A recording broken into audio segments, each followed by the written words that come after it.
आप सभी का अपने टू द पॉइंट कार्यक्रम में एक बार फिर से स्वागत है। आज हम अपने टू द पॉइंट कार्यक्रम के अंतर्गत बात करने वाले हैं पूनम अवलोकन के बारे में। आइए देखते हैं पूनम अवलोकन होता क्या है और हमारी परीक्षा के लिए किस प्रकार से पूनम अवलोकन महत्वपूर्ण है और ये चर्चा में क्यों है। दोनों बिंदुओं को जानने का, समझने का प्रयास करते हैं। सबसे पहली बात आती है पूनम अवलोकन। पूनम अवलोकन जो है एक विधि है जिसके माध्यम से क्या किया जाता है, वन्य जीवों की गणना की जाती है। चाहे आप बाघों की गणना कर लो, चाहे आप शेरों की गणना कर लो, चीतों की, तेंदुओं की, मतलब एक प्रकार से जो पूनम अवलोकन है इसके माध्यम से वन्य जीवों की गणना की जाती है। तो पूनम अवलोकन सबसे पहले आपको समझ में आना चाहिए कि पूनम अवलोकन होता क्या है।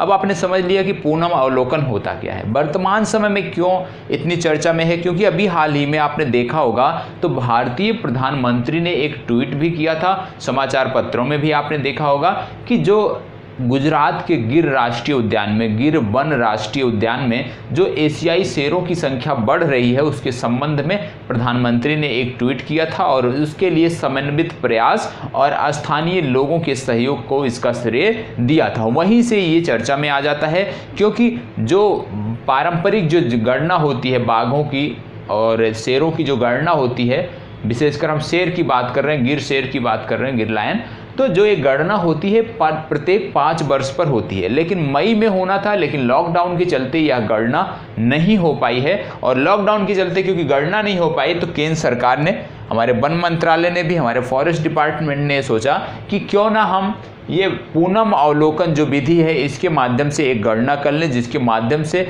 आंकड़ा हमें लग जाए कि किस प्रकार से संख्या बढ़ी है या घटी है। यदि संख्या घटी है तो किन कारणों की वजह से घटी है, उन पर भी ध्यान दिया जाए, क्योंकि भारत सरकार लगातार प्रयासरत है वन्य जीवों की संख्या को बढ़ाने पर।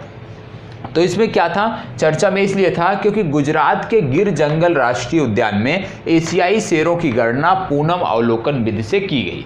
और पूनम अवलोकन विधि से की गई, साथ साथ भारत के जो एक प्रकार से देखें, भारत के जो प्रमुख हैं, जो हमारे नेतृत्व करता है आदरणीय प्रधानमंत्री जी, उनके द्वारा इसके बारे में ट्वीट दिया गया और प्रसन्नता व्यक्त की गई। उसके बाद से ये चर्चा में आ गया।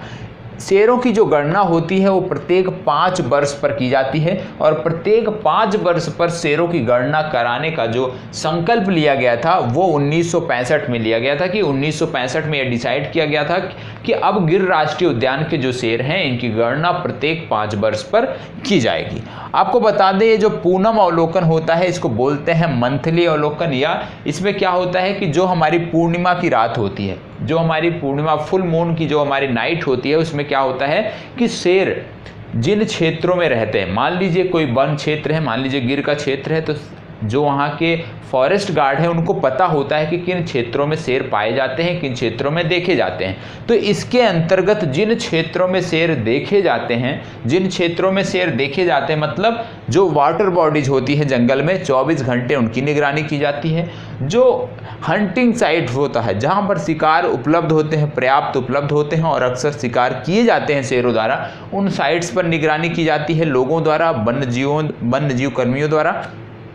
और इसके अतिरिक्त जहाँ पे शेरों का आवास होता है, जहाँ पे वो रात्रि में विश्राम करते हैं या दोपहर में विश्राम करते हैं, उन क्षेत्रों की निगरानी की जाती है। और इसके बाद एक पूरी, क्योंकि इसमें बहुत लंबी टीम कार्य करती है, तो बाद में समन्वित प्रयास के द्वारा एक आंकड़ा जुटाया जाता है और उसी को रिपोर्ट के तर्ज पर दिया जाता है। इसमें क्या होगा, जैसे यदि हम देखें कि पूनम अवलोकन जो गिर राष्ट्रीय उद्यान में हुआ, इसके संदर्भ में देखें तो गुजरात के 10 जिले ऐसे हैं जहां शेरों की उपस्थिति देखी गई है।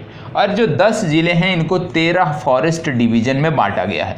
तो मतलब ये जो पूनम अवलोकन हुआ है ये गुजरात के 10 जिलों और 13 फॉरेस्ट डिवीजन में हुआ है। मतलब 13 फॉरेस्ट डिवीजन के जितने भी कर्मी थे सभी ने इसमें भाग लिया है, सहयोग दिया है, जिसके बाद ये रिपोर्ट सामने आई है। तो आपको क्लियर हो गया कि पूनम अवलोकन है क्या, वर्तमान समय में चर्चा में क्यों है।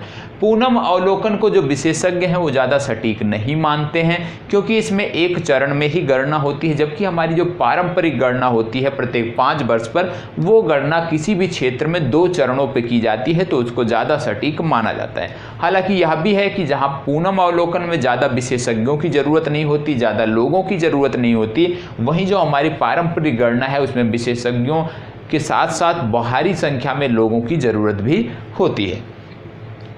अब इसमें क्या हुआ, रिजल्ट क्या आया, यहाँ पे रिजल्ट आया कि जहाँ 5 वर्ष पहले गुजरात में 523 शेर हुआ करते थे, वहाँ वर्तमान समय में 674 शेरों की उपस्थिति पूनम अवलोकन के माध्यम से सामने आई है। अब आपने समझ लिया सारी चीज़ों को कि पूनम अवलोकन है क्या, किसके संदर्भ में चर्चा में है। अब गिर राष्ट्र शेरों की बात हो रही है, एशियाई शेरों की बात हो रही है, तो आपको पता होना चाहिए केनाइन डिस्टेंपर वायरस।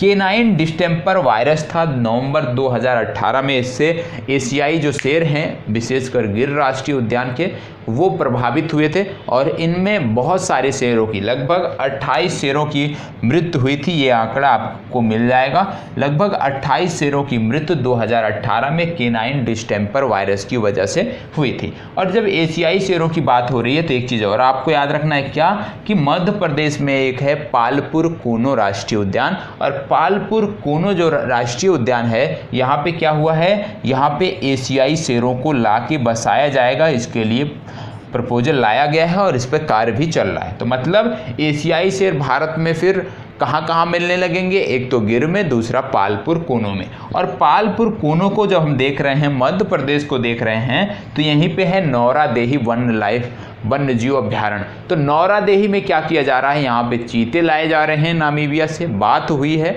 और नामीबिया से चीतों को लाकर यहाँ पे बसाया जाएगा। इसके अतिरिक्त जो गिर के शेर हैं इनको इटावा लायन सफारी में भी लाया गया था, लेकिन उनमें से ज़्यादा की मौत हो गई थी। तो इटावा लायन सफारी में भी गिर के शेरों को जो है बसाने के लिए भेजा गया था, लेकिन वो प्रोजेक्ट जो है सफल नहीं हो पाया है।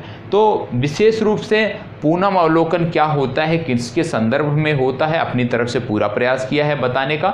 यदि कहीं पे कोई कमी रह जाती है, यदि आप कोई चीज़ें स्पष्ट नहीं है इसमें, तो आप कमेंट बॉक्स में कमेंट के माध्यम से आप पूछ सकते हैं। तो यहीं पर आपसे विदा लेते हैं, फिर मिलेंगे किसी नए पॉइंट के साथ, नए मुद्दे के साथ। तब तक इसी प्रकार से हमारे साथ बने रहें, सहयोग करते रहें, और जो भी मेरी तरफ से जो भी होगा, मैं निश्चित रूप से अपनी तरफ से 100% प्रयास आप सब तक सही जानकारी, सटीक जानकारी, परीक्षा उपयोगी जानकारी आप तक पहुंचाने का प्रयास करता रहूंगा। तो यहीं पे आपसे विदा लेते हैं, धन्यवाद।